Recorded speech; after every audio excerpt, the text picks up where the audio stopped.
Dear friends, welcome to Nag updates. ఇప్పుడు మనకు laptop అనేది జీవితంలో సర్వసాధారణం అయిపోయింది.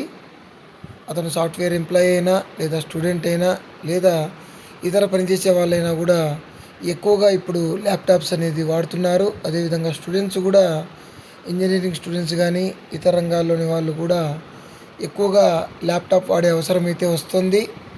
ఈ ల్యాప్టాప్ వాడేటప్పుడు కొన్ని సరైన పద్ధతులు పాటించకపోతే కంటి సమస్యలు, అదేవిధంగా వెన్నునొప్పి, మెడ కండరాలు పట్టేయడం లాంటి సమస్యలు వస్తాయి. సో ల్యాప్టాప్ వాడేటప్పుడు తీసుకోవాల్సిన కొన్ని జాగ్రత్తల గురించి ఇప్పుడు తెలుసుకుందాము. అవి మనం ల్యాప్టాప్ను వాడేటప్పుడు 20-20-20 రూల్ పాటించడం అనేది మంచిది. అంటే ప్రతి 20 నిమిషాలకు ఒకసారి కనీసము 20 అడుగుల దూరంలో ఉన్న వాటిని 20 సెకండ్ల పాటు చూస్తూ ఉండాలి. దీనివల్ల కళ్ళు అలసిపోకుండా ఉంటాయి. ల్యాప్టాప్ ముందు కరెక్ట్ పొజిషన్లో కూర్చోవాల్సి ఉంటుంది. సౌకర్యవంతంగా ఉండేలాగా కూర్చోవాలి. మనకు వెన్నెముకను వంచకుండా నిటారుగా ఉంచాలి. స్క్రీన్ను కంటి స్థాయికి కొద్దిగా కిందకు ఉంచాలి. చేతులు పొడవుగా చాచేసే అందంత దూరంలో ల్యాప్టాప్ ఉండాలి.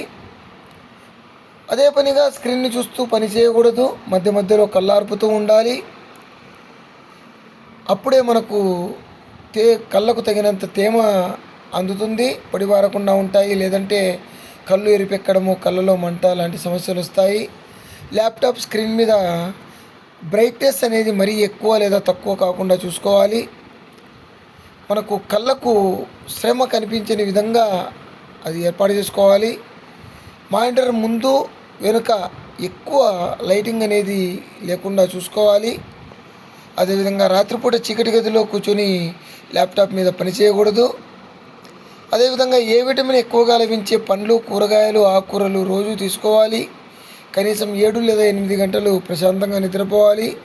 దీనివల్ల కళ్ళు, మెదడు, కండరాలు ఆరోగ్యంగా ఉంటాయి. సో ఈ జాగ్రత్తలన్నీ పాటిస్తే ఎక్కువగా ల్యాప్టాప్ మీద పనిచేసే వాళ్ళకు బాగుంటుంది. All the best you. Please like, share and subscribe my channel. Thank you.